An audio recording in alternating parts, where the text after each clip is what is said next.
Merhaba, hoş geldiniz. Çarpel Medya'da Alternatif Bakış programındayız.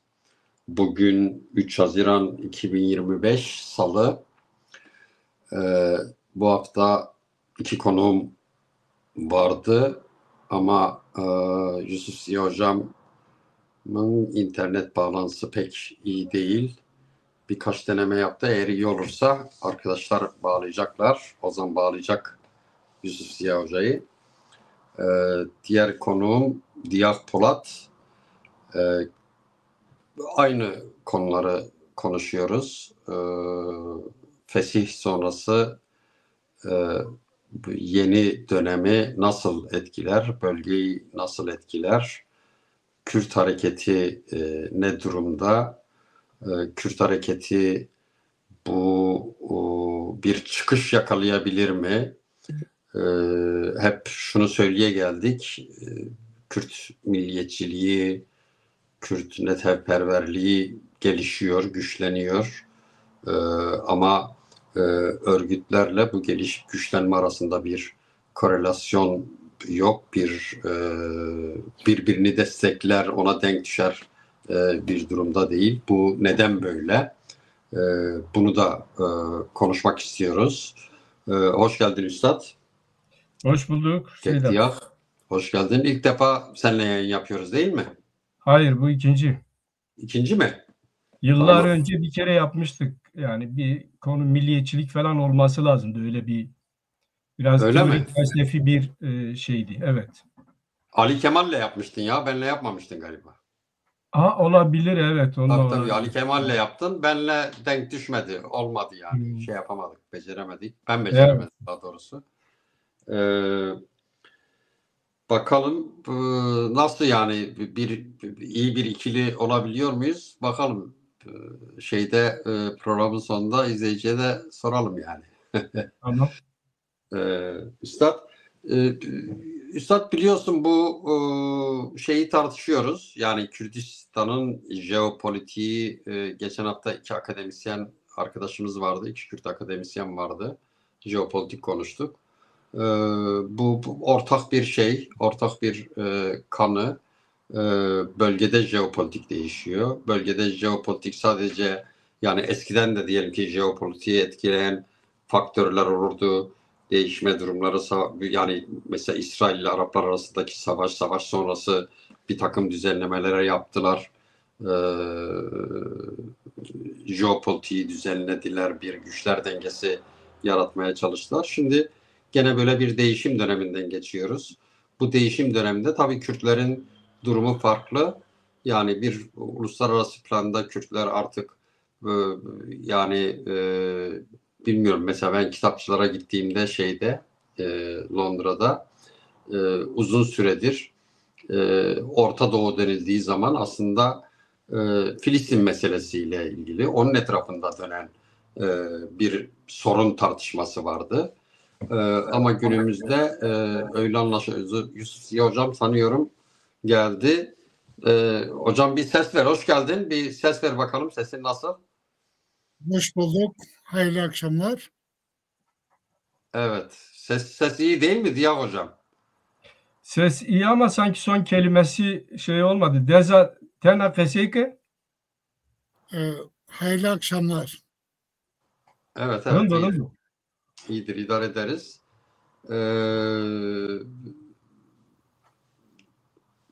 Orta Doğu'da yani Filistin etrafında Filistin merkezliydi sorunu algılama Orta Doğu'da sorun dendiği zaman Kürtler geçmiyordu doğrusu.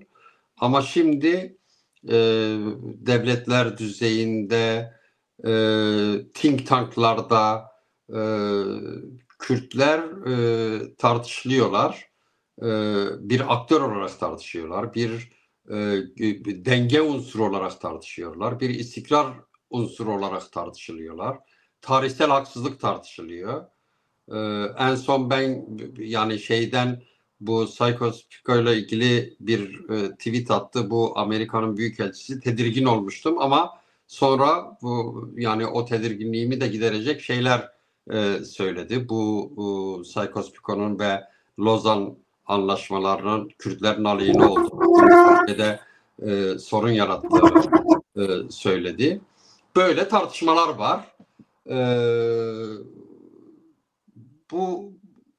Bu bölgeyi nasıl etkiliyor?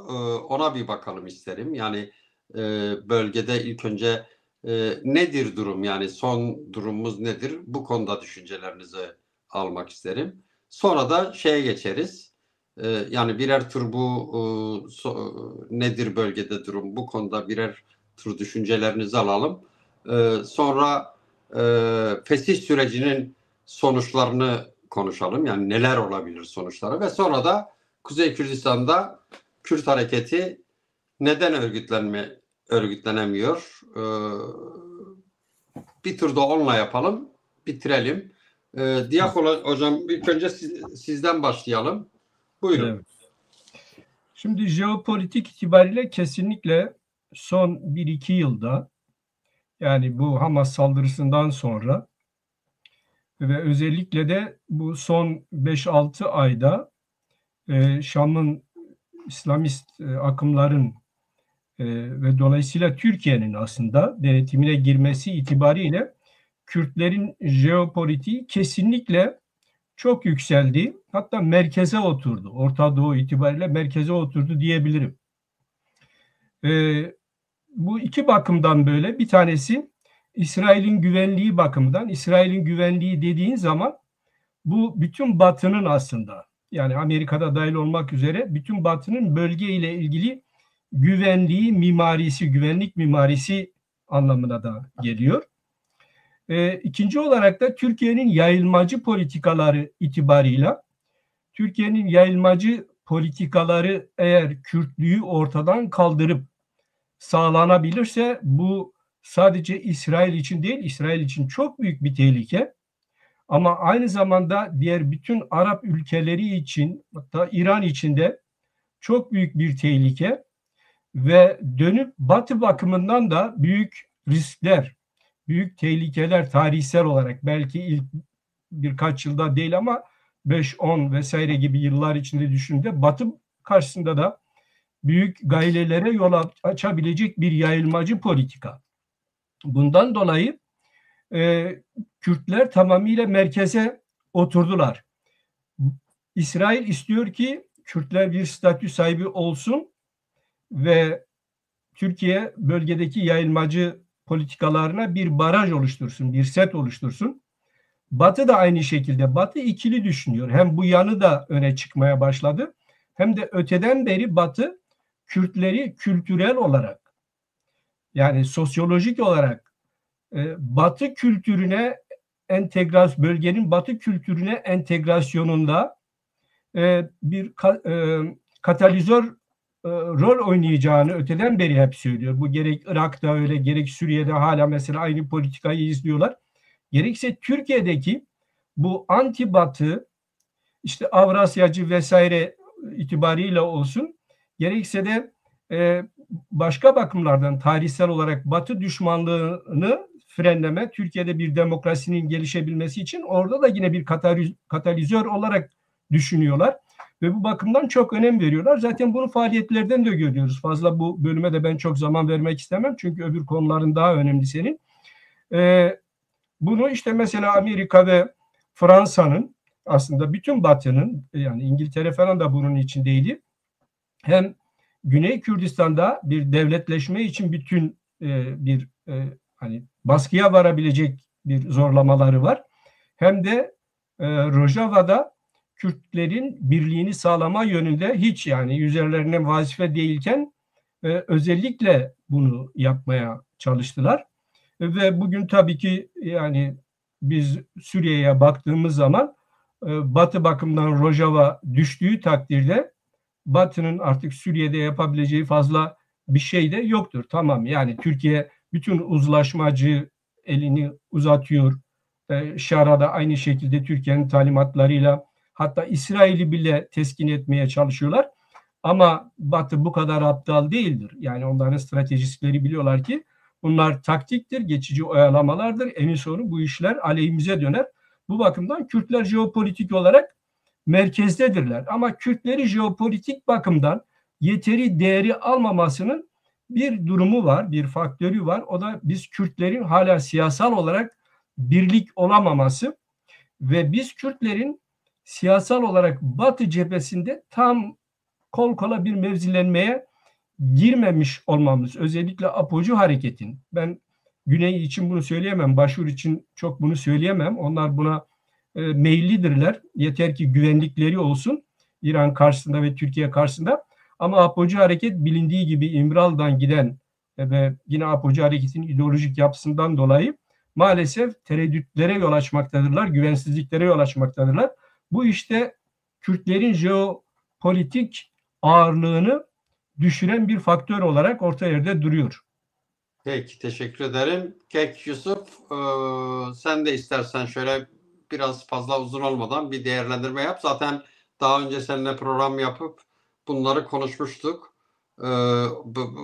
Bir değişen bir şey var mı? Bir değerlendir bize. Evet. Merhabalar tekrar. Hayırlı yayınlar. Hem size hem konuğumuza. Değerli izleyicilerime saygılar, selamlar. Şimdi Orta Doğu dediğimizde aslında Orta Doğu'yu dikkate aldığımızda 100 yıllık bir planlama ve bu 100 yıllık planlamanın çöküşü var. Dolayısıyla çöken 100 yıllık planlamanın sonuç itibariyle yeni bir dizayn gerektirdiği kanaati oluşmuş Batı dünyasında ve Batı bugün Orta Doğu'da bu yeni dizaynı gerçekleştirmek istiyor. Yeni dizaynı gerçekleştirirken şunu yapmaya çalışmıyor özellikle.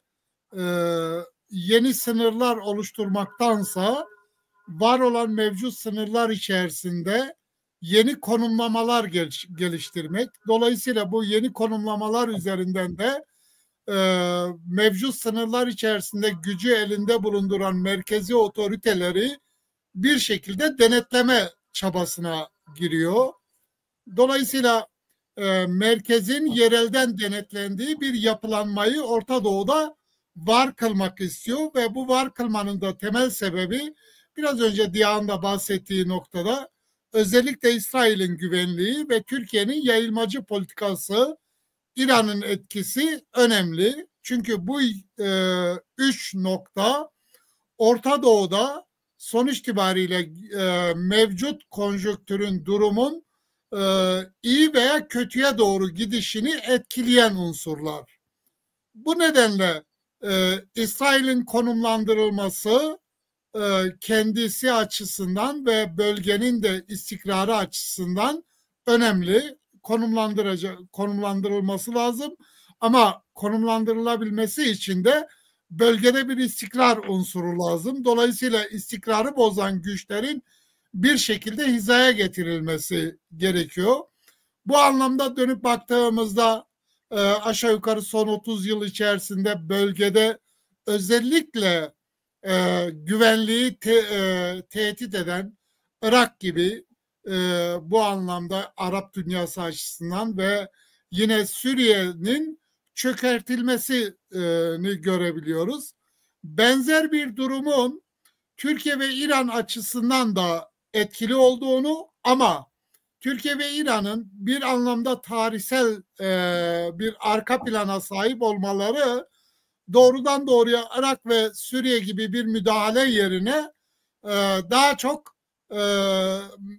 merkezi denetleyebilecek ne yapıyor? Bölgesel güçlerin güç kazanmasını istiyor. Tabii bu anlamda bölgesel güçler İran'da Belüciler, Azeriler, Kürtler ama Türkiye'de bu anlamda sadece Kürtler var. Dolayısıyla Orta Doğu'da yeni dizaynın oturabilmesi için Türkiye'nin bu konuda ikna edilmesi gerekiyor. Ama bana göre henüz Türkiye ikna edilmiş bir noktaya gelmemiş. Türkiye özellikle Kürtler ama üzerinde... Ama biraz da nötr duruyor gibi değil mi hocam? Yani şu anda net bir ifade kullanmamakla beraber bana göre o önüne koymuş olduğu ajanda Kürtler üzerinden Orta Doğu'da daha yayılmacı, daha etkin olmayı düşünüyor. Fakat Batı bunu istemiyor. Benim görebildiğim Arap dünyası ve Batı bunu istemiyor. Tabii ki İsrail de bunu istemiyor. Şu an söyleyeceğim bu kadar. Çok teşekkür ederim üstadım. Yani güzel bir yerde bıraktın tabii. Kürtler üzerinden bölgede yani dolayısıyla ikinci sorumuza da bağlamış oldun konuyu. Kürtler üzerinden bölgede etkili olmak istiyor ve Batı da bunu istemiyor. Zaten ben de tam aslında biraz bunu şey yapmak istiyorum, anlamak istiyorum. Yani nedir bu durumdayız? Çünkü Kürtler üzerinden etkili olmak aynı zamanda PKK'nın silah bırakması meselesi. Aynı zamanda Abdullah Öcalan'ın devletin, bence devletin birlikte hazırladıkları o bildiri, o mektup ve en son olarak dün akşamdan itibaren bu Öcalan'ın kongre konuşması düştü. Ne kadar, yani kimisi gerçek değil diyor, kimisi gerçek diyor. Orada şu tür şeyler var. Yani bir tarih anlatısı var tabii. O tarih anlatısını bir tarafa bırakıyorum. Konumuz değil, tartışılabilir şeyler söylüyoruz zaten. Onu bir tarafa bırakıyorum. O yani bu tür bir ideolojik dönüşüm için kendisince gerekli gördüğü bir bir tarihsel arka plan koymuş. Ama sonuçta birkaç şey var benim dikkatimi çeken o metinde. O metni okudunuz mu bilmiyorum. Üstad okudun mu o metni Diyah? Yok, Ben ben baktım, okumadım. kısmen Ben baktım. okumadım henüz. He. Şimdi burada yani benim dikkatimi çeken güncelle ilgili birkaç şey var. Birincisi diyor ki bu iş devletin denetiminde gidiyor.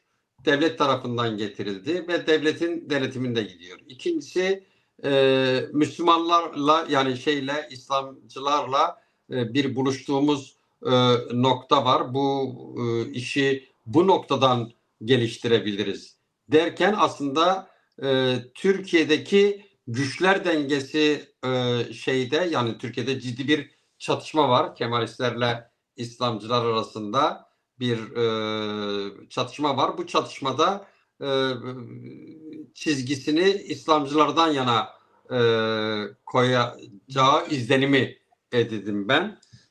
Üçüncüsü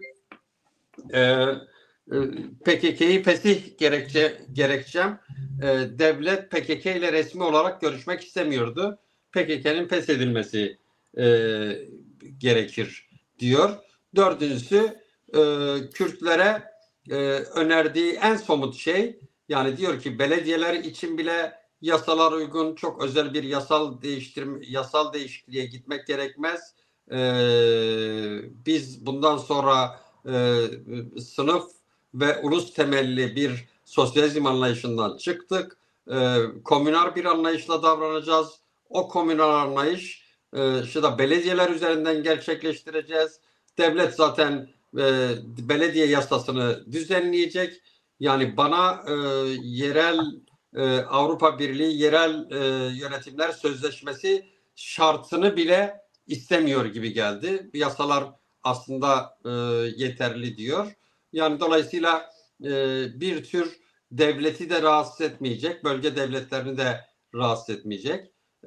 Bir tür yerel yönetimlerde bir alan açılacağını ifade ediyor ve bunun üzerinden komün denemeleri olacak diyor. İlginç.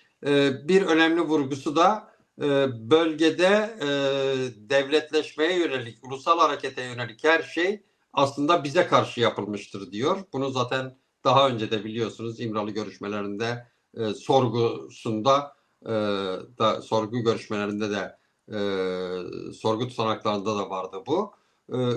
Böyle toparlayabileceğim, günümüze yani bizi ilgilendirecek, günümüze yönelik böyle bir içerikteki konuşma metni.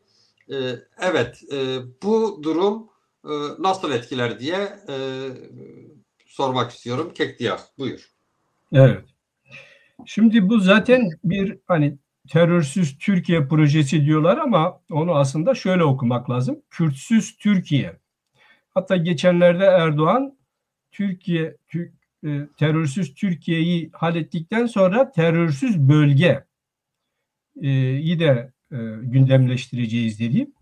Yani Kürtsüz bölge ve Kürtsüz Türkiye projesidir bu aslında. Bu konuda da Abdullah Öcalan'la anlaştıkları görülüyor. Abdullah Öcalan'ın metinleri gerek daha önce Barış ve Demokratik Toplum metni olsun, gerekse de bu son hala spekülatif biçimde de olsa yansıyan, sosyal medyaya yansıyan metninde olsun, aslında Türk milliyetçi metinler orta yere koyuyor. Yani Kürtlüğü tamamıyla Kürtlerin şu veya bu şekilde bir statü sahibi olması, ana dilde eğitim hakkı kazanması, Kürtlerin bir ulus olması, uluslaşması, zaten ulus devlete karşı olduğunu da söylüyordu. Yani Kürtleri artık ulus olarak tanımlamak istemiyor. Hatta senin bu söylediğin metinde şöyle ifadeler de vardır. İşte yok mudur falan, böyle yani o eski kart kurt hikayesine götürmeye çalışan bir yaklaşım da var. Bir hayalin peşinden gittik bile diyor üstadım. Evet. Yani şimdi Abdullah Öcalan bence Kürt siyasal sınıfı tarafından anlaşıldı. Apocu Hareket'in yöneticileri tarafından da çoktandır anlaşılmıştı ama onlar takviye yapıyorlardı. Şimdi Öcalan öyle bir tutum ortaya yere koydu ki artık onlara takviye yapma fırsatı tanımıyor. Yani mesela eskiden de aslında ana dilde eğitime karşıydı. Kürtlerin statü kazanmasına karşıydı. Hatta sunduğu projeler itibariyle Kürtleri ulus olarak görmeyen bir projeye sahipti. Fakat buna rağmen Apocu Hareket, yani dışarıdaki Kandil vesaire, onlar Kürtlerin ana dilde eğitimini savunuyorlardı ve Kürtlere bir statü vesaire falan savunuyorlardı. Onun pek çok şeyini, projesini itibariyle Kürtlerin haklarını gündemleştirmeseler de bu ilkeyi terk etmemişlerdi. Şimdi terk etmek zorundadırlar artık. Yani bundan ötesi yok. Dolayısıyla o da bunu bildiği için şöyle bir şey söylüyor. Hani mesela Apocu Hareket'te şöyle bir yanılgı var. Yani tabanında veya orta kadrolarında bu hareket değişip dönüşecek. Yeni bir hareketi değişip dönüşecek ama bu metinde ona dair de ifadeler var. Diyor ki yani şimdilik değişim dönüşüm gündemde değil, güncel değil diyor. Birkaç ay beklemek lazım vesaire diyor. Çünkü bu mesele değişim dönüşüm olabilmesi için zihniyetin değişmesi lazım. Kişiliğin değişmesi lazım. Yani zihniyet olarak, kişilik olarak da Türk milliyetçi bir çizgiye gelenlerle ben bu işi yaparım demek istiyor. Ya da daha önceden bu çizgiye gelmiş insanlarla ben bu işi yapmak istiyorum. Bu çizgiye gelmeyen insanlar tasfiye edilecek Apocu Hareket içinde. Etkisiz hale getirilecek bir biçimde. Tasfiye edilecek, etkisiz hale getirilecek. Dolayısıyla Apocu Hareket'in içindeki kadrolardaki şu yaklaşım yanılgılıdır. Yani biz tekrar değişiriz, dönüşürüz, bir takım işte takviyelerle bazı Kürtlük taleplerini öne sürebiliriz gibi bir yaklaşım yanılgılıdır. Ama koparlarsa o başka bir şey. Yani belki de o yönlü bir takım dinamikler de, çünkü geniş bir harekettir yani. Devasa bir hareket. Belki o yanlı bazı dinamikler de var. Bu Apocu Hareket'le ilgili olan bölümü. İkinci bölümü ise diğer Kürt siyasal sınıfı, yani Apocu Hareket dışındaki Kürt siyasal sınıfı bakımından da yanılgılı bir tutum vardır. O da şudur. İşte onlar da işte Apocu Hareket tasfiye ediliyor veya işte diyelim ki silah bırakıyorlar, feshediliyor. Dolayısıyla bize alan açılacak. Şimdi evet, alan açılacak ama bu şu anlama gelmesin. Yani rejim size alan açacak veya rejimin uygulamaları itibariyle doğrudan bir alan açılacak gibi bir durum yok. Çünkü evet, rejim projesi şu: Abdullah Öcalan ve ona takılacak olan Apocu Hareket üzerinde kesinlikle Kürtlüğe, artık Kürt siyasal sınıfının, bugüne kadar şöyle bir durumumuz vardı bizim. Bir Kürtlerin içinde Türklerle birlikte davranan bir Türk siyasal sınıfı vardı. Yani şey olarak Kürt Ama siyasetten Türk. Mesela işte Kılıçdaroğlu'dur, şimdiki Hakan Fidan'dır vesaire falan, yani böyle tarih boyunca hep oldu bunlar. Ama bir de bir Kürt siyasal sınıfı vardı. Şimdi rejimin getirdiği şu: artık bir Kürt siyasal sınıfı olmayacak. Biz bunu kabul etmiyoruz. Bundan sonra herkes Türk siyasal sınıfı içinde sözde işte demokrasi vesaire içinde kendisini ifade etmesi gerekir. Dolayısıyla bu konuda da Apocu Hareket dışındaki siyasal sınıf bir yanılgıya düşmemeli. Yani bir alan rejim tarafından yani demokratik veya herhangi reform vesaire gibi bir alan açılmayacaktır. Rejimin bu konuda düşündüğü şudur, marjı şudur: Kürtlerin asimilasyonunu devam ettirebilecek bir marjda bazı alanlarda açılım yapabilir. Yani mesela 3 tane derse 5 ders yapabilir. 2 televizyonsa 3 televizyon olabilir. Kürtlerin asimilasyonuna hizmet ettiği takdirde isteyen televizyon açabilir. Hatta isteyen okul da açabilir belki. Ama marjı şudur: bu gelişmeler Kürtlerin asimilasyonunun önünü almamalı. Öteden beri böyledir. Bu 1924'ten beri rejimin politikaları böyledir. Ve bugün de bu politikayı terk etmiş değildirler. Bu marjı terk etmiş değildirler. İşte o yüzden Kürt siyasal sınıfı, gerek yani Apocu Hareket içindeki hala Kürt ve Kürdistani kaygıları olan, gerekse onun dışındaki hareket kendisini buna göre konumlandırmalı ve buna göre bir örgütlenme yolunu tutmalıdır. Şu çok açık: artık bundan sonra Abdullah Öcalan ve onun etrafında toplanan siyasal sınıf artık bir Kürt siyasal sınıfı değildir. Bir Türk siyasal sınıfıdır.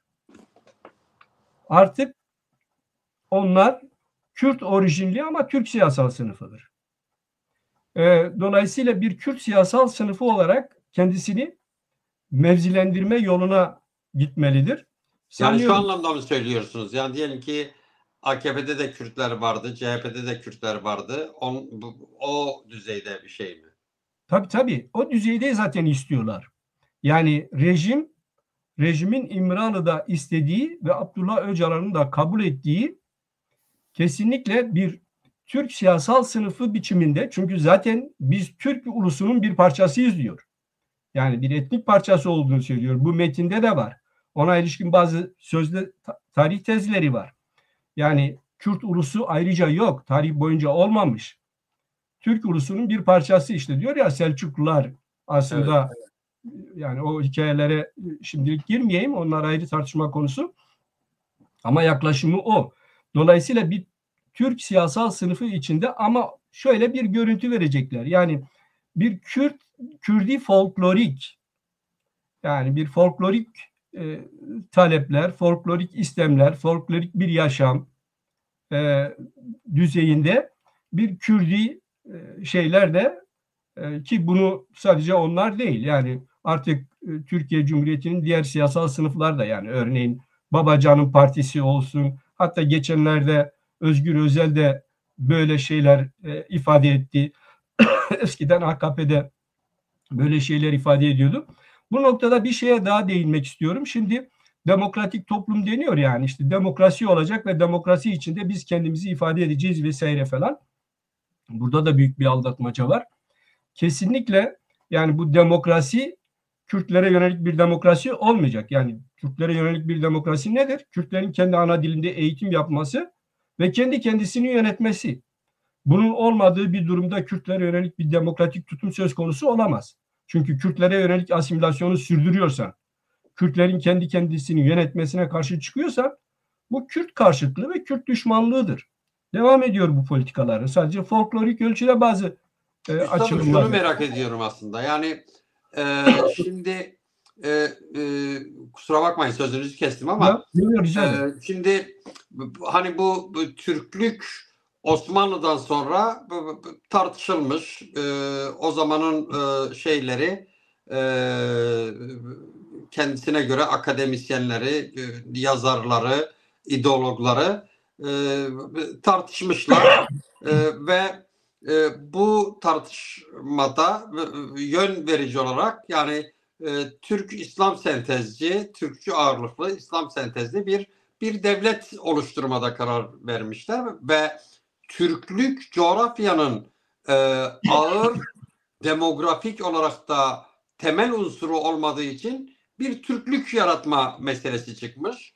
Bunu da eğitim sistemiyle, politikalarıyla bir Türklük yaratmışlar. Dolayısıyla o zaman zaman onlar mesela önceki programlarda da söyledim. Yani zaman zaman bir Orta Asya'dan geldik diyorlar, bir Anadolu'luyuz diyorlar.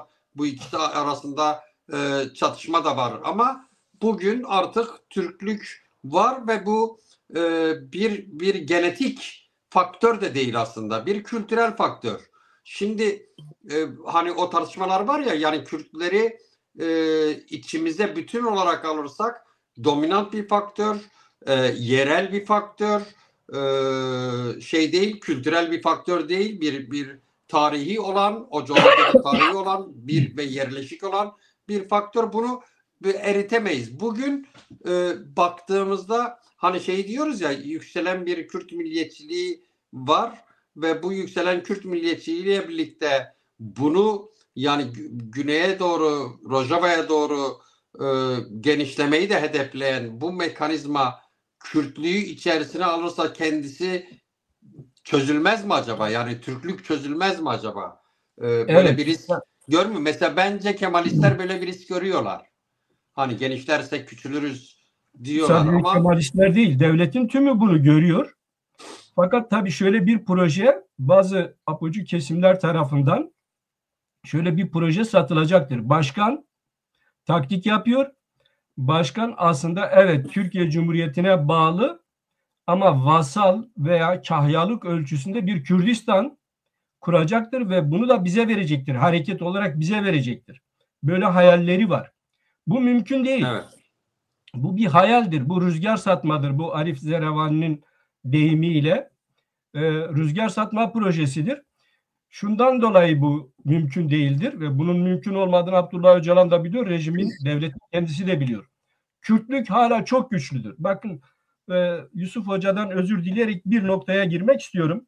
Bu Şeyh Said harekatından sonra bir islahat komisyonu oluşturuluyor. İçinde Celal Bayar, İsmet İnönü, bütün Türkiye Cumhuriyeti Devleti'nin önde gelen kesimleri var. Abdülhaluk Renda diye biri de var. Çok geniş bir şey yapıyor. Kürdistan'da dolaşıyor. Dönüp geliyor, bir rapor sunuyor. İslahat komisyonu deniyor buna. Yani bir sömürge komisyonudur aslında. Diyor ki Kürtlük dil bakımından, Kürt ve kültür bakımından bizden çok güçlü, Türklükten çok güçlü diyor. Biz eğer bunu yok etmezsek, organik olarak onların bizi yok etmesi işten bile değildir diyor. İşte o yüzden o sopalı, moppalı, paralı, cezalı dil yasakları koydular. Evet. Yoksa belki o ölçüde koymayabilirlerdi. Yani korktular. Şimdi de durum şudur. Şimdi de şöyle bir durum yok. Evet, Kürtler epey asimile olmuş. İşte bir sosyolojisiyle oynanmış, siyasal sınıfıyla oynanmış ama şunu iddia edebilirim. İsteyen de incelesin sosyologlar. Şu anda Kürtlük hala dil ve kültürel olarak Farslardan da Araplardan da devlet sahipleri olmalarına rağmen ve Türklükten de hala çok daha güçlüdür. Kürtlük hala çok güçlüdür. Dolayısıyla o hani bir vasal veya kahyalık ölçüsünde onlar şeyi de düşünüyorlar, yani başvuru da bize verecek. Böyle büyük bir pazara biz hakim olacağız gibi bir hayal. Böyle bir hayal hiç hayal etmesinler. Türkiye Cumhuriyeti Devleti böyle bir şeye kalkıştığı takdirde altında kalır stratejik olarak. Bunu biliyor zaten. Bu yüzden kesinlikle buna fırsat vermeyecektir. O yüzden dikkat et, yazılan metinler Türk milliyetçi metinlerdir. Yoksa zaten böyle metinler yazılabilirdi pekala. İşte aldatıcı bir takım metinler yazılabilirdi ama artık ona şeyleri yok. Yani marjları ona el vermiyor. O yüzden Türk milliyetçi, Türk milletinin bir parçasıdır Kürtler. Türktürler, Kurtturları şey olarak Tarihi olarak da onlar öyle söylüyor. Yani onun Kart-Kurt'la eşit olduğunu tarih bilimi bakımından da ispatlayabilirsin yani. Metin onu söylüyor. Dolayısıyla tamamıyla Türk milliyetçi bir proje ve Kürtlüğü yok etme. Terörsüz Türkiye, terörsüz bölge dedikleri Kürtsüz Türkiye, Kürtsüz bölge. Tabii ki bu şu anlama gelmiyor. Yani sosyolojik olarak Kürtler orada olacaklar ama siyasal sınıf olarak tasfiye etmeyi, siyasetten Kürtlük olmayacak, yani Kürt ulusallığı olmayacak. Bunu hedefliyorlar. Şimdi demokrasi meselesine gelince, yani Kürtlüğe yönelik bir demokrasi olmayacak ama bugünkü konjektürde, bugünkü rejim, bugünkü devlet politikaları itibariyle kesinlikle Türkiye Cumhuriyeti'nin, yani Türkler bakımından da bir demokrasiyi öngörmüyor. Çünkü şöyle bir proje var önlerinde, 5-10 yıla yayılmış veya 10-15 yıla yayılmış bölgede, işte önce bu Musul, Kerkük, Misak-ı Milli dedikleri ve sonra bölgenin daha geniş kesimlerini hedefleyen, bunlar deşifre olduğu çeşitli sosyal medyada bir projeleri var ve bu projeyi bu rejim tek başına götürmek istiyor. Hani bu şeye yönelik, İmamoğlu'na, Cumhuriyet Halk Partisi'ne vesaire Kemalistlere yönelik operasyonların temelinde de bu var. Yani şeyi falan yok. Onlar havacıva, işte rakip olacak da bilmem işte gelecek, iktidarı alacak vesaire falan. Onu rakipsiz, onu çok etkisiz hale getirebilirler pekala şu veya bu şekilde. Esas tehlikeleri şu: Cumhuriyet devlet içinde bir kesim diyor ki ya biz sizin bu öne sürdüğünüz projenin altında kalabiliriz. Bu riskli bir durumdur. Batı'yı karşımıza alma gibi bir risk var bir taraftan. Kürtlük gibi büyük bir güç karşımızda var. İki, bu bakımdan onun yerine biz yine eski sınırlarımız içinde asimilasyona devam edelim ve Batı'yı da arkamıza alalım. Bundan dolayı devlet içinde böyle bir güç olduğu için onu bastırma yönünde şimdilik bir takım operasyonlar yürütüyorlar. İşte mesela bir demokrasinin en çok şeyi ne olacaktır? Hani en başta gelen ilkeleri işte yürütme, yargı ve yasama arasındaki şey, yani kuvvet ayrımı. Ama bu rejim, şu andaki rejim önümüzdeki 10-15 yıl içinde buna dahi tahammül etmeyecektir. Yani Türkiye Cumhuriyeti veya Türkler de öyle bir demokrasi hayaline girmesinler. Hani işte şöyle bir şey sanmasın. Mesela Türk solu itibariyle bunu söylüyorum. Ya işte Kürtler tasfiye olsun da yok olsun da buraya demokrasi gelir falan. Bu olmayacak.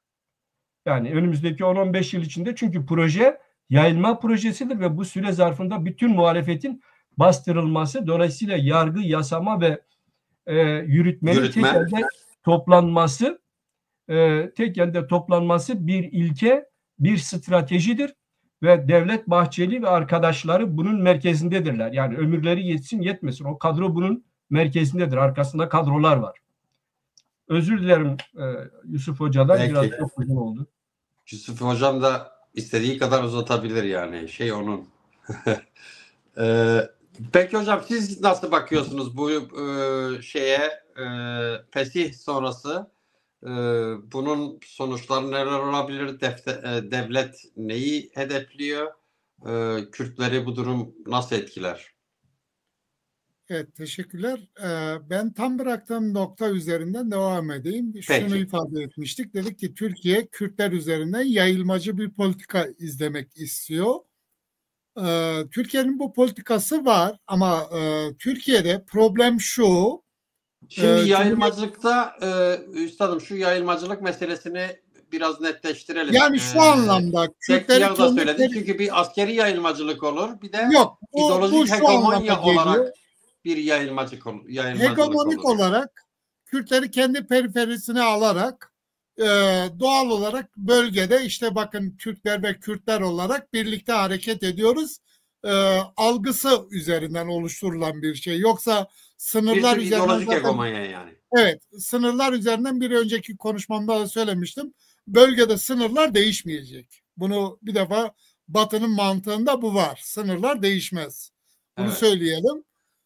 Şimdi Türkiye'de mevcut duruma dönüp baktığımızda şunu görmemiz gerekiyor. Bakın 2090'lı yıllarda 97'den sonra Türkiye'deki o çalkantılı İslamcılara karşı tutumu hatırlayın. Yani ne yaptılar? İşte 28 Şubat süreciyle İslamcıları bir anlamda yani hani dışarı çıkamaz hale getirmeye çalıştılar. Şimdi sizin dikkatinizi çekmeye çalışıyorum. 2016'dan bugüne kadar geldiğimizde benzeri bir politika Kürtlere uygulandı. Ve 2002'de İslamcılar iktidara geldi. Türkiye'de dönüp baktığımızda 1923'ten günümüze kadar İslamcılar rejim için temel bir anlamda düşman ve korkulan, bir anlamda sakınılması gereken bir kitleydi. Ve kesinlikle merkeze gelmeleri istenmeyen, merkez dışında tutulmaları gereken bir kitleydi İslamcılar. Ama 2002'de baktığımızda birdenbire merkeze yerleştirildiler. Merkeze yerleştirmeyle birlikte süreç içerisinde merkezin temel politikalarını işselleştirerek sistemin Yılmaz bekçileri haline dönüştüler. Şimdi Türkiye Cumhuriyeti'nin bugün uygulamak istediği Kürtler üzerindeki politika tam da budur. Tam da budur. Yani Kürtleri merkeze çekerek biraz önce o bahsettiğiniz metinde Diyak Hoca'nın da bahsettiği noktalara dikkat ettiğimizde sonuç itibariyle yeni bir şeydense var olanı ben size sunuyorum. Var olanla devam edin anlayışıyla Kürtleri merkeze çekerek merkez içerisinde Kürtleri sistemin Yılmaz savunucuları haline getirmek. Ve bunun öncülüğünü Abdullah Öcalan yapıyor. Devlet ve Abdullah Öcalan'ın anlaştığı nokta budur bana göre. Yani Kürtleri bir şekilde merkeze getirecekler. Merkezde bahsettiğiniz işte o AKP içerisindeki Kürtlük, CHP içerisindeki Kürtlük veya bir başka yerdeki Kürtlük, bütün bunlar artık yeni bir Kürtlüktense mevcut bir sistem var, bir devlet var ve dolayısıyla bu devletin sahibiyiz algısı yaratılarak o sistemin kurgulandığı kodların Yılmaz savunucuları haline getirmektir. Temel proje budur bana göre. Türkiye'de şu anda uygulanan ve terörsüz Türkiye denilen projede tam olarak ben böyle algılıyorum bu projeyi. Sonuç itibariyle bakın okuduğunuz metni ben okumadım. Tekrar söylüyorum, okumadığımı ifade edeyim. Sizden dinlediklerim üzerinden söyleyerek bir tarihsel arka planı reddetmek. Şimdi tarihsel arka planı reddettiğinizde yaptığınız şey şudur. Bir anlamda çok özür diliyorum izleyicilerden. Biraz önce Diyak'ın bahsettiği Kürtleri bir millet olarak değil, bir halk, bir kitle olarak.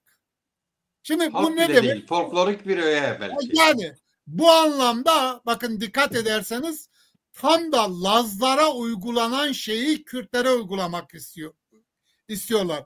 Yani Kürtleri folklorik bir kitle olarak, bir yapı olarak, grup olarak zaten merkeze monte ettikten sonra o folklorik etkilerini bir şekilde göz yumma. Nasıl ki mesela bugün Lazlar için aynı şey yapılıyorsa ve arada bir de ön plana çıkartılıyorsa kültürleri, benzeri bir uygulama ortada. Dolayısıyla şimdi buradan baktığımızda Kürtleri bekleyen en büyük tehlike 200 yıldır Osmanlı'nın son 100 yılı ve Türkiye Cumhuriyeti'nin 100 yılı içerisinde Kürtleri kendisine düşman olarak kabul etmiş ve Kürtleri yok edilmesi gereken bir kitle olarak kabul etmiş olan bu sistemi savunur hale getirmek. Bu sistemi savunur ve aynı zamanda sistemin bekçiliğini yapılabilir hale getirmek. Kürtleri bekleyen en büyük tehlike bu. Dolayısıyla bu projenin uygulanabilmesi için evet PKK'nın feshedilmesi gerekiyordu. Neden? Çünkü sonuç itibariyle kitleler PKK'den bir beklenti içerisindeydiler. Yani her ne kadar açıklamalar yapılıyor olsa da bir beklenti vardı ve bu beklentinin günün birinde uygulanabilir hale gelebileceğini düşünüyorlardı. Dolayısıyla bu feshedildikten sonra doğal olarak yeni bir umuttansa var olan durumu kabullenmek. Mesela bu anlamda benim görebildiğim kadarıyla hemşerim de bu konuda Selahattin Bey bu konuda öncülük yapmaya çalışıyor. O konuda olarak karşımıza çıkacağı kanaatine sahibim. Yani bu projenin uygulanmasında, uygulanabilir hale gelmesinde Selahattin Demirtaş önemli bir aktör olarak piyasada yer alacak. Şimdi bu aktörlük meselesine dönüp baktığımızda Öcalan fiili aktör değil. Zihinsel anlamda belki bir aktör ama sahanın fiili aktörüne ihtiyaç var. Dolayısıyla bu fiili aktörü de bu şekilde zaten hazırlandığı kanaatine sahibim. Bunu ifade edeyim. Şimdi PKK'nın feshi sonuç itibariyle Kürtler açısından şu anlamda faydalıdır. Biz diyelim ki PKK dışında kalan Kürtler yaptığımız herhangi bir açıklama, yazdığımız herhangi bir yazıdan dolayı çok rahatlıkla terör yaftası üzerinde ne yapılabiliyorduk? Suçlanabiliyorduk. Şimdi bu kalkacak ama bizi bekleyen en büyük tehlike aslında bundan sonrası. Nedir? Şimdi düşünün bir anlamda Öcalan ve devletin anlaştığı çerçeve içerisinde siz bu çerçevenin dışında herhangi bir iddiada, herhangi bir istemde bulunduğunuzda ki bunu Erdoğan'ın demir yumruk ve kadife eldiven tanımlaması. Bu aslında Kürtleri kapsayan bir tanımlama. Yani bu PKK'nın kendisini ve PKK'ya bağlı yapıları kapsayan bir şey değil.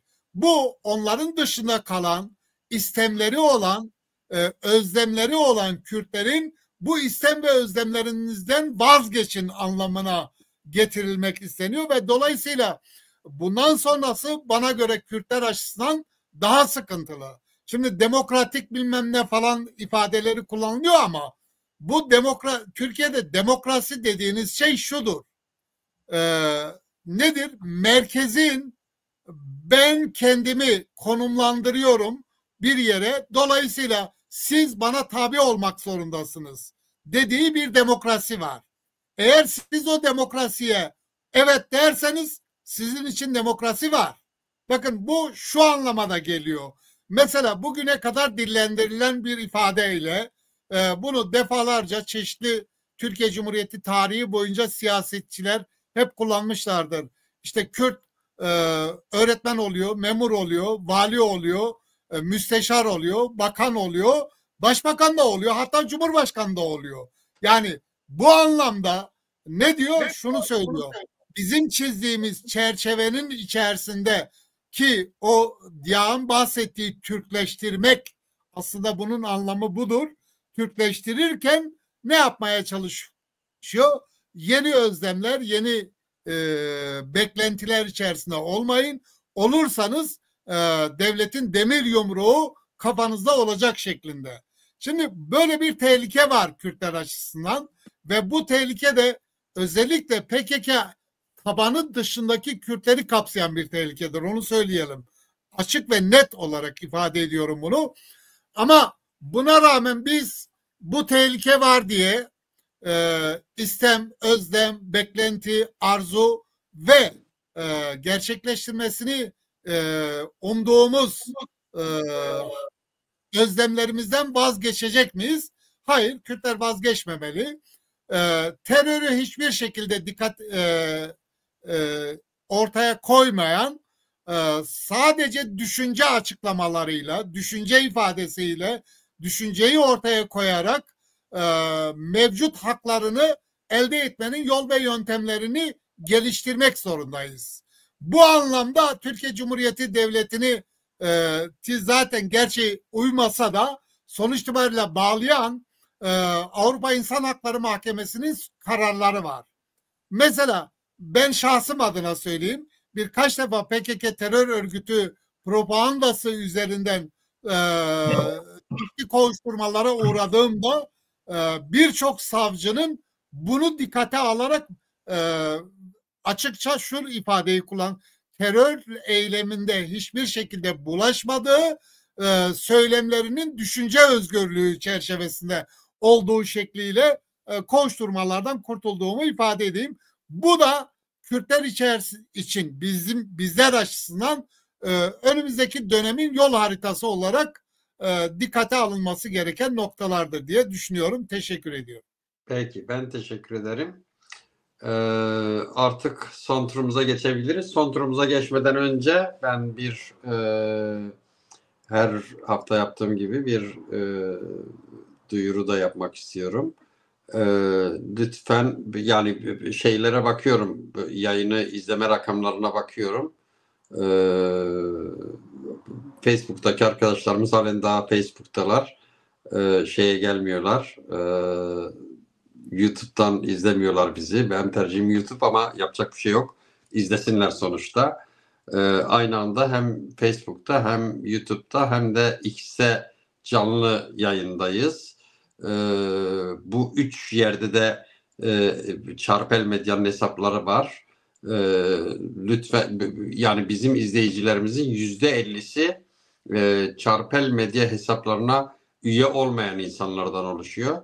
Lütfen abone olun, bildirimlerinizi açın, yayınları beğeniyorsanız mutlaka beğeni tuşuna basın ve beğeniyorsanız ayrıca tabii lütfen eşinizle, dostunuzla paylaşın. Bir yayın daha fazla insana ulaşmak için yapılır. Daha fazla insanla karşılaşmak için yapılır. Lütfen paylaşın yayınlarımızı ve üye olun. Evet, şimdi son turumuza geçebiliriz. Son turumuz, yani ben bir ön kabul olarak söylüyorum tabii. Kürdistan'da milliyetçilik güçleniyor diye bunu bu seneki Nevroz'daki gösterilerden anlayabiliriz. Örneğin futbol takımı, futbol seyircisinin Kuzey Kürdistan'da, Güney Kürdistan'da futbol seyircisinin tavrından anlayabiliriz. Ciddi bir ulusal duyuş var, bir Kürt duyuşu var farklı parçalarda. Bu yükselişte ama buna karşın Kürdistani dediğimiz hareket bununla aynı şeyde değil, aynı balansta değil. Bununla ilgili düşüncelerinizi almak istiyorum. Niye böyle? Bu değişebilir mi, gelişebilir mi? Yoksa başka tür örgütlenme biçimleri mi savunmak lazım? Çünkü günümüz dünyası değişti. İşte dijital medyada, dijital platformlarda onlarca Kürdistan'ı yayın yapan şeyler var, platformlar var, kanallar var. İnsanlar Twitter'da, X'te her akşam birkaç oda açıyor Kürtler, tartışıyorlar, sohbet ediyorlar. Dünya da değişiyor. Dolayısıyla bu değişen dünyayla bu örgütlenme arasında da bir rezonans yok, bir iletişim yok görebildiğimiz kadarıyla. Çünkü örgütlü bir şeye dönüşmüyor. Tüm bunlarla ilgili nedir, nasıl olabilir? Yani sonuçta milletler de örgütlerle davranırlar. Örgütler harekete geçirir. Yani kendiliğinden hareketler olur ama yani sonuçta bir masa olacaksa örgüt şey yapar, masaya oturur. O milletin temsilcileri oturur. Bunun için de örgütlülükler lazım. Bu konuda yaklaşımlarınızı öğrenmek istiyorum. Buyur Kektiyar. Şimdi bana göre... Sen ayrıca yani izledim tabii, bu geçen haftalarda bu konuda 5 program yaptın galiba, değil mi? Evet. 5 program yaptın. Onun için de tabii düşüncelerini burada da ifade et istersen. Hem duyurayım, yani Kektiyar'ın kendi YouTube yayınları var. İzlemeye çalışın. Bu 5 ayrı kısa programlar yaptı örgütlenmeyle ilgili. Kürt milliyetçiliğinin örgütlenme sorunları galiba, değil mi? Böyle bir başlık koydun. Evet, şöyle bir başlık. Hoser TV tabii Evet, benim Hoser kanalımın ismi. TV şeyin adı, kanalın adı. Kürt Onu da izleyin milliyetçileri arkadaşlar. için, evet, Kürt milliyetçileri için yol haritası diye bir yol Evet. haritası diye. Tabii bu hani biricik anlamında falan değil. Yani öyle bir başlık koydum. Başka yol haritaları da olabilir. O anlamda bu meseleleri tartışıyorum. Bana göre orada da belirttiğim gibi bütün mesele, yani Apocu Hareket dışındaki Kürt milliyetçilerin, Kürt ve Kürdistani olanların esas problemi ideolojiktir. İdeolojik olarak kendilerini donattıkları takdirde 10 binlere, 100 binlere varmaları işten bile değildir. Çünkü bugün gerçekten 10 binlerce kadro ölçüsünde, siyasal kadro, bir Kürt siyasal sınıfı var. Kendini Kürt ve Kürdistani diye tanımlıyor. Ayrıca bugün Apocu Hareketi'nin içinde de %60'lara 70'lere varan Kürt ve Kürdistani bir kesim var. Bunların önemli bir kısmı işte orta düzeyde kadrolar vesairedir. Dolayısıyla böyle güçlü bir siyasal sınıf var. Ama mevcut Kürt milliyetçileri ideolojik yetersizlikten dolayı buraya hitap edemiyorlar. Bunun en başta gelen meselesi milliyetçiliğin hala tam olarak anlaşılmamış olmasıdır. Maalesef bizim hareketlerimiz 1970'lerden gelen gelenekler, üsluplar, jargonlar, kavramlar hala çok egemendir. Mesela ben sosyal medyada görüyorum, bir örnek vermem gerekirse, adam artık antisosyalisttir. Yani sosyalizme karşıdır, kendisini muhafazakar veya liberal olarak tanımlıyor. Ama diyor ki ulus diyor, ulus devlet diyor, burjuva devlettir. Ulusu diyor burjuva sınıfı oluşturur diyor. Yani Marksist kavramlarla konuşuyor ki yanlış. Yani hala Marksist kavramlarla meseleleri tanımlamaya çalışıyor. Bunun gibi çok şeylere rastlıyorum. Hala böyle sınıf kategorileri üzerinden vesaire. Dolayısıyla milliyetçiliğin çok iyi anlaşılması lazım bir. İkincisi,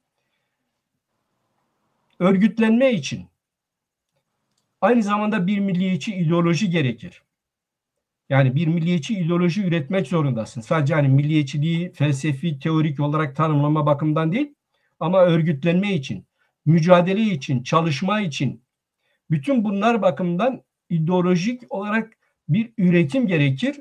Bizim bu kesimlerde maalesef bu üretim tam olarak yok ve bunun farkında da değiller. Yani mesela bizim 3-4 tane partimiz vardır. Hatta 5-6 tane partimiz vardır. Ama bana göre bu konuların farkında olmadıkları için kesinlikle kendi grupları dışındaki kitlelerle birleşme güçleri yoktur. Hitap güçleri de yoktur. Onlarla buluşma şeyleri de yoktur. Yani faaliyetleri, çalışmaları vesaire falan da yoktur. Çünkü bütün bunlar ideolojiyle olur. O bakımdan ben esas konunun ideoloji olduğunu düşünüyorum. İkinci bir konuda bugün Kürdistan'da Kürtlüğün temel hak ve özgürlüklerini kazanmaması, bir siyasal statü sahibi olmaması ya da kendi kendisini yönetmemesi ve ana dilde eğitim hakkını elde etmemesi için manipülatif ideolojik argümanlar var. İşte mesela Apocuların argümanları, işte bu son metinde de var mesela. Ben şöyle bir iddiada bulunuyorum. 100 kişi gelsin, 100 kişi şu metindeki iddiaları, bunlar mesela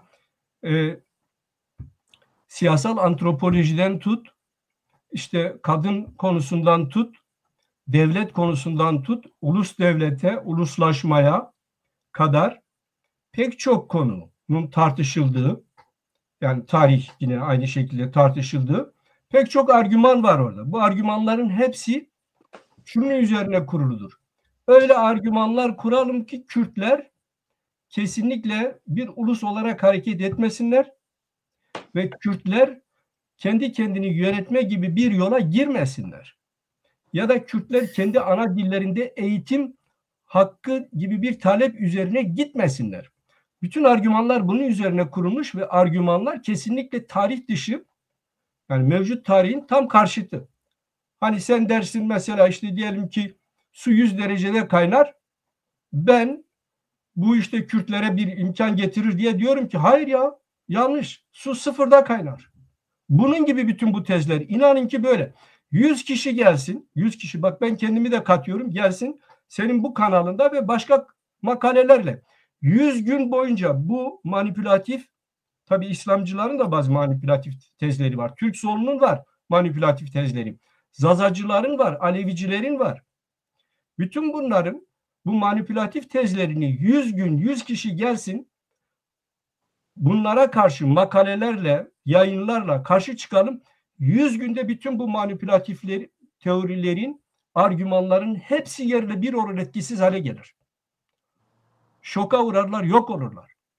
Ama mevcut Kürt ve Kürdistani kesimler bunun üzerinde çalışmıyorlar ve bunu yapmıyorlar. Bak dikkat et. 20 yıldır, hatta 25 yıldır bu teoriler güncel. Söylenen şu. Bunlar saçma şeylerdir. Bunlar doğru şeyler değildir. Bunlar bir sonuç getirmez. Bunun ötesinde bir makale yok. Bunun ötesinde bir inceleme yok. Yani mesela adam işte diyelim ki siyasal antropoloji ile ilgili bazı iddialarda bulunuyor. Sen de siyasal antropoloji ile ilgili 2 tane kitap oku ve doğru olanı koy ortaya yere. Yani akademik ölçülerde, tabii bilimsel ölçülerde kitaplardan bahsediyorum. Kadın konusuyla ilgili mesela çok ünlüdür, yani bu hani sosyal medyada da çok olmuş da, devlet meydana gelmiş de işte devlet kadına tecavüz etmiş de bilmem ne falan. Tam tersi halbuki, yani devletle kadın az çok bir kanuna, bir hukuka kavuşmuş. Hele ulus devletle kadın tarih sahnesine çıkmış ilk defa. İlk defa ulus devletle tarih sahnesine çıkmış. Mesela argümanlardan biri burada nedir? İşte ne diyor? Ulus devletçi sosyalizm yenilgiye, demokratik toplum sosyalizmi zafere götürür. Halbuki ulus devlet olmadan sosyalizm diye bir şey olmaz. Yani sosyalizm veya herhangi bir rejim, hangi rejimi kurmak istiyorsan, çağımızda moderniteyle birlikte bu ancak ulus devletle sen bunu kurabilirsin. Ulus devleti reddettiğin takdirde hiçbir rejim kuramazsın. Hiçbir toplum kuramazsın. Toplum. Yani gruplar falan oluşturabilirsin. Bazı anarşizan gruplar var, biliyorsun. Bunu sen işte Londra'da da görürsün. Burada bilmem Avrupa'nın çeşitli kentlerinde de görürsün. Öyle gruplar falan olabilirsin. Zaten dayattığı da odur Kürtlere. Öyle gruplar falan içinde gününüzü geçirin, politikayı bitirin. Bu iş bitsin gitsin meselesidir. Ama bütün bunların bilimsel olarak ortaya konulması lazım. Yani zaten sosyalizm denen şey, kapitalizm nasıl şeyle geldiyse, ulus devletle geldiyse, sosyalizm de ulus devletle geldi. Bütün bugünkü ideolojiler, feminizm dahil olmak üzere, bütün bu ideolojiler ulus devletle geldi. Yani milliyetçilikle geldi daha doğrusu. O bakımdan mesela milliyetçilik hala doğru tanımlanmamıştır. Milliyetçilik bir uygarlığın kuruluş ideolojisidir. Ama bizimkiler hala şöyle zannediyorlar, yani Kürt ve Kürdistani olanlar. Milliyetçilik bir yelpazedir, muhafazakar bir yelpaze, sosyalizm bir yelpaze, bilmem İslam bir yelpaze. Böyle zannediyorlar hala milliyetçiliği. Dolayısıyla yani hem milliyetçilikle ilgili yeterince okumalar, derinleşmeler yok. Hem de yani gençliğimizdeki gibi değiliz diyorsun. değil, ama gençliğimizde şöyle. Gençliğimizde okuyorduk, ediyorduk, tartışıyorduk yani. Şöyle bize Marksist klasikler üzerine bazı reçeteler verildi. Onlar o günkü dünyada belli bir şeye tekabül ediyordu, yeterli geliyordu. O zaman da yani bir milliyetçi yanımız vardı fakat defoluydu, eksikliydi. Yani iç çatışmacı vesaire falan, o konuya girmek istemiyorum. Ama o dönem ama itibariyle çalışkandık yani. Çalışkandık, tabii, okuyorduk, inançlıydık, elbette, diretiyorduk okumakta. Yani o zaman mesela, şimdi ben diyorum ya, örgütlenme de bir ideoloji gerektirir. Şimdi biz o zaman kendimiz üretmiyorduk ama mesela dünya kadar roman vardı, dünya kadar şiir vardı, yani uluslararası sosyalist hareket üzerinden bize gelen. Biz onları okuyorduk, oradan aldıklarımızla bir örgütlenme, bir üslup kazanıyorduk, bir diskur kazanıyorduk. Ve o diskurla topluma gidiyordu, kitlelere gidiyordu. Kitle zaten hazırdı yani Kürt milliyetçiliği bakımından. Sen gidiyordun, bakıyorsun herhangi bir köyde, aynı o da neredeyse senin gibi okumuş gibi, yani biz o zaman üniversiteliler olarak gidiyorduk ama ilkokulu bitirmiş veya bitirmemiş seninle aynı frekansta. Anlatabildim mi? Ama bizim bir diskurumuz vardı. Yani o Marksist şeylerin bize verdiği, ama şimdi onlar yeterli değil. Sen o diskurla hiçbir şey yapamazsın. Senin milliyetçiliği kapsamlı öğrenmen lazım. Bütün yönleriyle öğrenmen lazım. Yani daha fazla uzatmak istemiyorum. Şunu söylemek istiyorum. Bugün milliyetçi değil ama ideolojik diskurlara, özellikle bu varoluşsal düzlemde iki tane hareket var. Biri Apocu harekettir, biri de Hüdapar'dır. Ve dikkat et, bunlar hem kendilerini ifade ediyorlar hem de şu veya bu şekilde güç hala topluyorlar. Ve her ikisinin de Kürdistan iddiası yok. Kürtlük iddiası yok. Kürtlere bir statü iddiası yok. Hiçbirinin yok bunların. Buna rağmen. Ama diğer hareketlerin var, fakat bu yönlü diskurları yok. Bu diskurları kazanmaları lazım, geliştirmeleri lazım, okumaları lazım, farkına varmaları lazım. Burada daha fazla açamayacağım ama başka bir program yapmak isterseniz ben bu konuları çok daha geniş açmak isterim. Daha geniş örneklerle. Teşekkür ederim. Dolayısıyla bizim asıl sorunumuz budur. Bunun üzerinde çalışmaları lazım. Senin o belirttiğin, evet, örgütlenmeler konusunda da artık sosyolojik olarak, kültürel olarak bir takım değişiklikler söz konusudur. Bu bakımdan da başka bir momentte bulunuyoruz. Ona ilişkin de tabii ki onlar tartışılmalı ve yeni örgütlenme modelleri, yeni örgütlenme tarzları, yeni örgütlenme platformları konuşulmalıdır. Mesela geçen bizim 3 tane partimiz bir araya geldi. İşte birlik vesaire falan tartışıldı. Halbuki bana göre birlikten ziyade o partilerin şunu yapmaları lazımdı. Arkadaşlar, biz elimizdeki kadrolarla dışımızdaki Kürt ve Kürdistan'ı olan kesimlere gidelim. Onlarla birleşmeyi, birlikte gidelim. Yani ve onlarla birlikte bir takım platformlar oluşturalım. Bir tartışmalar oluşturalım. Örgütlenme, nasıl örgütlenebiliriz? Nasıl güç sahibi olabiliriz? Bunların tartışmasını başlatalım. Bunu yapmış olsalardı çok daha sonuç alıcı olurlardı. Teşekkür ederim. Ben teşekkür ederim. Kek Yusuf, yani şimdi düşünürken sana nasıl soru sorayım diye, nereden şey yapayım diye aklıma şöyle bir şey geldi. Geçen yaptığımız programda şöyle bir şey demiştin. Yani Kürtler merkezi bir devlet olamazlar. Karakterleri öyle değil. Alan şeyleri olacaklar. Yani alan örgütlenmeleri devlete dönüşecek demiştin, değil mi? Yanlış hatırlamıyorum. Evet. Böyle bir şey söylemiştin. Evet. Şimdi bu tabii eğer hani düşünce bu, ben bu hafta burada Londra'da bu PVK'nin, Kürdistan Yurtseverler Partisi'nin bir şeyi vardı. Bir tanıtım konferansı vardı. Konferansta şöyle bir şey programlarında yani şöyle bir şey var. Mesela Kurmancı'nın konuşulduğu yerlerde Kurmancı eğitim şeyi olacak. Ana eğitim alanı olacak. Zazaca'nın fazla, Dımili'nin fazla konuşulduğu yerlerde, ağırlıkta konuşulduğu yerde Dımili şey olacak. Oradaki temel eğitim dili olacak. Şimdi Kürdistan'da biliyorsunuz böyle şeyler var. Yani böyle farklı aksanlara dayalı şeyler, Zazaca, Kurmancı var. Buna göre yani sen aşiretlerden yola çıkarak öyle söyledin sanıyorum o zaman onu. Evet. Bunun örgütlenmeyle bir bağlantısı olabilir mi? Yani günümüze uyarlanabilecek bir örgütlenme anlayışı çıkarabilir miyiz senin o söylediğinden? Bu zor oldu, evet. Bu zor oldu, onu söyleyeyim bir defa. Valla birden aklıma geldi yani. Yok, böyle güzel bir soru ama zor oldu, onu söyleyeyim öncelikle. Şimdi tabii yani bir toplumun karakteri doğal olarak tarihsel, sosyolojik süreç içerisinde oluşturduğu toplumsal yapılanmalarla alakalıdır. Bu toplumsal yapılanma biçimleri doğal olarak o toplumun karakterini ortaya koyuyor ve o karakter üzerinden şekillenen toplum kendisini bunun üzerinden de ne yapmaya çalışıyor? Var kılmaya çalışıyor. Şimdi bakın bugün biz biraz önce Diyak Bey de bahsetti. Örneğin Zazacılık diye bir akım var ve çoğumuz bunu ne yapıyoruz? İşte eften püften bir şey zannediyoruz. Halbuki tarihsel sosyolojik bir etkidir bu.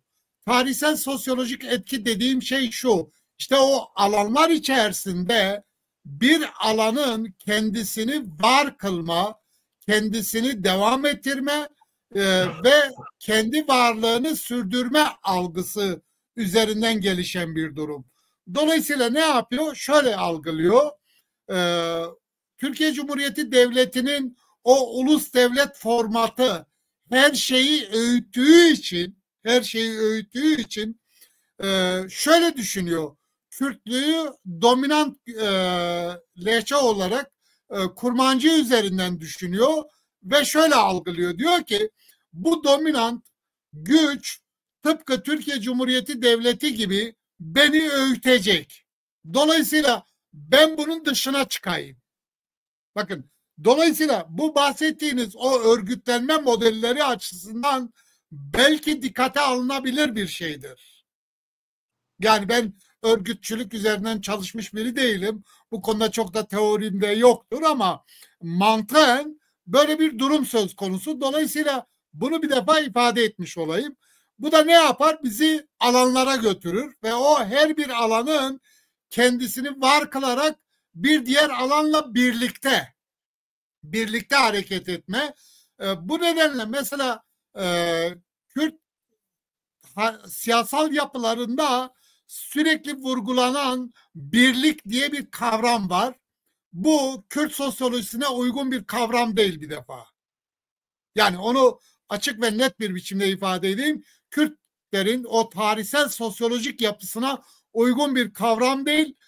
Bu ancak ne olur? Birliktelik olur. Birliktelik olur. Ama mesela şöyle düşünün. Örneğin PKK'nın bu kendi içerisinde geliştirdiği eş başkanlık falan bir şeyi var ya, o ideolojiktir. Ben onu es geçerek söylüyorum. Ama Kürt toplumu içerisinde mesela şey düşünün, Başur'u düşünün. Başur'da örneğin Hevler merkezi, Süleymaniye merkezi. Bu iki yapının bir anlamda yönetimi ne yapması lazım? Süreç içerisinde birlikte ya birlikte karar alma ya da bir dönem usulü üzerinden birlikte götürmeleri gerekiyor.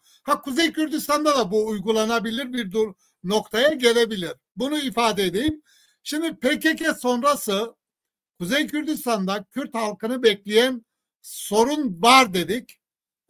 Bakın ben şunu söyleyeyim size öncelikle. Devletin PKK'nın feshini istemesinin temel sebeplerinden bir tanesi de şudur. Gelişen Kürt milliyetçiliğinin üzerine gidebilme imkan ve koşulunu yaratma. Bu şu demektir. Şimdi PKK sonuç itibariyle elinde silah olan bir güç ve bu silahlı güç bir şekilde eylemde bulunuyor.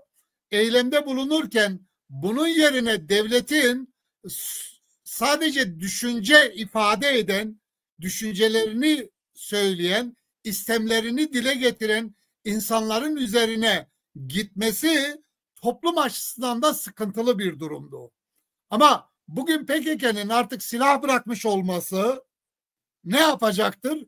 Doğal olarak devlete bu alanı açacak ve devlet halka da şunu diyecek. Yani bunlar bizim birliğimizi, bütünlüğümüzü istemeyen içimizdeki çıbanlardır. Dolayısıyla bunların üzerine gidilecek diye söyleyeyim. Bir bu noktayı ifade edelim. Buna rağmen, bununla beraber Kürtler ne yapmalı? Diyak Hoca'nın o bahsettiği noktaları kabul ederek söylüyorum. Bir, biz fiziken ve iktisaden mevcut koşullarda, mevcut devletin içerisinde bulunuyoruz. Ama zihinsel olarak bir kopuş gerçekleştirmek zorundayız. Yani kesinlikle zihnen kendimi ben bu devlete ait hissetmiyorum. Düşüncesi gelişmelidir Kürtlerde. Bu devlet benim devletim değildir. Evet, ben vatandaşıyım, içinde yaşıyorum ama ben bunu içselleştiremem. Böyle bir zihinsel yapı gelişmeli. Bir bu. İki, örgütsel anlamda bahsettiğiniz bugün Kuzey Kürdistan'da PKK dışında kalan Kürt adına Kürt partileri denilen yapıların kendilerini bana göre acilen feshetmeleri gerekiyor. Hepsini feshetmeleri gerekiyor ve 70'li yılların o örgütçülük modasından vazgeçmeleri, 3-4 kişiyle hareket etmemeleri gerekiyor. Kendilerini feshederek en azından şöyle akılment olarak gençliğe yol göstermeleri gerekiyor. Yolun üzerinde oturup yolu tıkamamaları gerekiyor.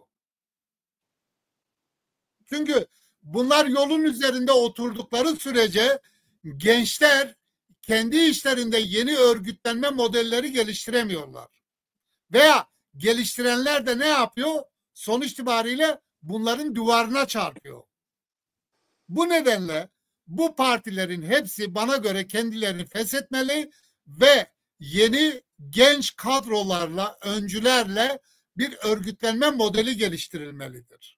Bu yapılmadığı sürece biz bu şekilde devam edeceğiz diye düşünüyorum. Bu da söyleyeceğim son söz olsun. Peki Yusuf Hocam, bombayı bıraktın. Yani kendilerini feshetsinler tabii çok iddialı bir şey.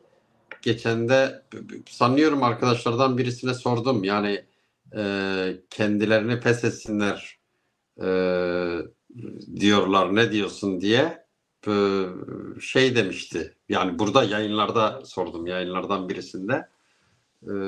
Şimdi hatırlamıyorum tam olarak kimdi ama şeydi, yani örgütlerden birisinden bir arkadaştı sanıyorum, öyle hatırlıyorum. Yani şey dedi, yani biz şimdiye kadar yani başkasının örgütlenmesine karşı gelmedik. Başkasının örgütlenmesinin önünde engel olmadık. Gençle ilişki kurduğumuzda gencin önünü açmadık diye bir şey yok. Örgütlenemeyen insanların bahanesi gibi geliyor bana bu, dedi bu durum yani. Örgütlenmeyen insanların bahanesi Seyda, gibi ben geliyor. bir örnek vereyim size. Hasbelkader bir yıl içerisinde birlikte çalıştığım Azadi Hareketi'nde 2014 yılında Diyarbakır'da yazın Temmuz'un sıcağında 500 genç insanla bir araya getirebildik. 500 genç, yani Azadi Hareketi'yle organik ilişkisi olmayıp yani bir anlamda gönüldaş olan. Ben soruyorum. Daha sonra biz akamete yani biz kendimiz aslında Azadi'yi akamete uğrattık. Evet, bu konuda hata ve suç bizimdir. Ben o suçlulardan birisiyim. Açık söyleyeyim. O suçu üstleniyorum. Ama şunu soruyorum. Bu yapıların hangisi son 30 yıl içerisinde 500 tane gençle bir konferans yapabilmiştir? Evet, bilmiyorum ben doğrusu. Yani yapan var Ben mı? soruyorum sadece. Hayır, ben sadece yani soruyorum. mesela Azadi'deki arkadaşlar, yani ben mesela onların içerisinde yani o bahsettiğiniz yıllarda epey yani görüyordum Azadi'den arkadaşları. Mesela gencin önünü kapatmıyorlardı, değil mi? Evet. Yani diyelim ki gençle ilişki kurmaya çalışıyorlardı. Gençleri yani örgütte de önünü açmama gibi bir sorun yoktu. Yani bence bu örgütlerin hiçbirisinde sorun yok. Zaten de yani sorun orada. Yani diyelim ki Ya ben bunlar şunu ifade örgütleniyorlar. etmeye çalışıyorum. Çok özür diliyorum. Belki anlaşılmadı. Şunu söylemeye çalışıyorum. Şimdi bu mevcut partilerimizin kendilerini zihinsel olarak konumlandırdıkları bir ideolojik duruşları var. İstesek de istemesek de bu ideolojik konumlanmalarından vazgeçemiyorlar. Bu ideolojik konumlanma dediğiniz şey Bu bakın şudur. insanların Yani tanıdığımız bir kişisel arka planları mı, programları mı? Programları şey değil, ideolojik değil. arka plan. Arka planları, kişisel arka Evet, planları. arka Peki, planlar. dışarıdan öyle gözüküyor yani. Öyle Yani bir algı normalde oluşturuyorlar. şöyle çok liberal görünebiliyorlar. Liberal bir tutum takınabiliyorlar ama o zihinsel kodlarının oluşturulduğu, domine edildiği o zihinsel ideolojik düşüncenin etkisi altındadırlar. Dolayısıyla bu etkiden kurtulamıyorlar. Bakın ben şöyle söyleyeyim. Kendi açımdan söyleyeyim. Yani sonuçta İslamcı bir akımdan gelen biri olarak yani bütün arka planımı reddetmekten daha ziyade bir tarafa bırakmışım. Yani artık o bağcı sırtımda taşımıyorum. Sırtımdaki bir tek bağış var. O da Kürtlük bağcı. Evet. Evet, teşekkür ediyorum. Peki, teşekkür ederim. Kektia, biraz şey yaptık. Ekleyeceğin bir şey var mıdır buna? Yoksa artık bence toparlayalım diyorum. Evet, yani Yani ekleyeceğim son sözleriniz şu, varsa bir iki cümle. evet, Bir iki cümle de Yusuf Ziya Hocam'dan alalım ve evet, toparlayalım. Sonra da ekleyeceğim çayımızı şu, içelim. evet, ekleyeceğim şu, ben mevcut partilerin kendilerini feshetmelerini doğru bulmam. Çünkü o bir kazanım, yani bir hukuki kazanım boyutu var. Kalmalıdırlar. Ama mevcut partilerin kendi içlerinde genişleme imkanları yoktur. Bunun da sebebi ideolojiktir. Demin de söyledim, bana göre bu partiler ister tek tek isterse bir araya gelerek yeni örgütlenme platformları, milliyetçiliğin ve örgütlenmenin tartışıldığı yeni platformlar oluşturmalıdırlar. Kendi dışındaki bütün kesimlerle, İslami, sosyalist, muhafazakar, liberal, bütün kesimlerle, Apocu hareketten kopmuş on binlerce insan var. Bunlarla birleşmenin yollarını aramalıdırlar yeni platformlarda. Sonra bu platformlar o partilere aktarılır mı, aktarılmaz mı? Onlar gelişmelere bağlı. Belki yeni bir şey oluşur. Bu konuda bunu söyleyeceğim. Vildan Hoca'nın bir sorusu vardı. Şunu söyleyeyim. Evet, milliyetçilik bir ideolojidir ama şemsiye bir ideolojidir. Sanıldığı gibi diğer ideolojilerin yanında bir yelpaze değildir. Bugünkü uygarlığımızı kuran, ulus devleti kuran bir ideolojidir. Sosyalizm, muhafazakarlık, faşizm, diğer bütün feminizm vesaire, diğer bütün akımlar o şemsiyenin altındaki yelpazelerdir. Yani bir tür ulusal ideoloji. Evet, yani bütün dünyada bu. Diğerlerine alt ideolojiler gibi mi bakıyorsunuz? Alt kimlikler gibi mi bakıyorsunuz? Sadece bir ulus için liberalizm, değil. sosyalizm. Evrensel bir ideolojidir. Evrensel. Bu bakımdan aslında internasyonaldir. Evrensel. Zaten böyle ortaya çıkmıştır. Yani benim videolarıma bakarlarsa bu tür açıklamalar vardır. Evrensel bir ideolojidir. Bütün dünyada bugün hakim olan, bugünkü uygarlığı kuran ve bugünkü uygarlığı taşıyan ideolojidir. Yani bu anlamıyla. Ama bu diğer ideolojik siyasal akımlar, onlar yelpazeleridir bunun. Yani faşizm de onun bir yelpazesidir. Onu kabul etmek lazım. Feminizm de öyle, sosyalizm de öyle, muhafazakarlık da öyle. Bizim coğrafyamız itibariyle İslami ideolojiler bile aslında milliyetçi ideolojilerin bir yelpazesidir. Milliyetçilikler arası ideolojik ortaklık olur mu? Mesela diyelim ki yani Kürdistanlı birisi milliyetçiyim diyor. Ne bileyim Almanya'da ya da İngiltere'de birisi de milliyetçiyim diyor. Durdukları yer, çünkü birisinin devleti var, birisinin devleti yok ama bunlarda bir ideolojik ortaklık söz konusu mu? Şöyle, başlı başına şeyden değil, şuradan bir ortaklık olup olmayacağı ortaya çıkar. Hangi yelpazede, hangi rejimdesin, hangi yelpazedesin? Mesela bildiğin gibi sosyal demokrat yelpazedeysen, sosyal demokratlar da milliyetçidir. Ama onların yelpazeleri var. Örneğin Kürdistan'daki herhangi bir sosyal demokrat parti, Almanya'daki bir sosyal demokrat parti ile milliyetçilikleri aşağı yukarı aynıdır. Tabii ki o egemen bir ülkedir. Bizde milliyetçiliğin daha şiddetli olması gerekir. Daha doktriner olması lazım. Daha hareket ettirici, dinamik olması lazım. Çünkü biz kurtuluş mücadelesi veriyoruz. Yine mesela Almanya'daki herhangi bir muhafazakar hareketle Kürdistan'daki herhangi bir muhafazakar hareketin milliyetçilikleri birbirine benzer, tonlar itibariyle benzer ama tabii ki farklı kültürler olmaları itibariyle bizim kendi İslami işte geleneksel kültürümüz var. Onların da başka bir kültürü falan var. Ama yaklaşım olarak yani mesela muhafazakarlığın en önemli özelliklerinin biri stabilitedir, istikrardır. İşte bu konularda felsefi olarak aynı olur. Liberallerin yine işte serbest pazardır, birey özgürlüğüdür falan. İşte sosyalistlerin veya sosyal demokratların yani bu tür benzerlikler vardır. Bunların hepsi milliyetçi hareketlerdir.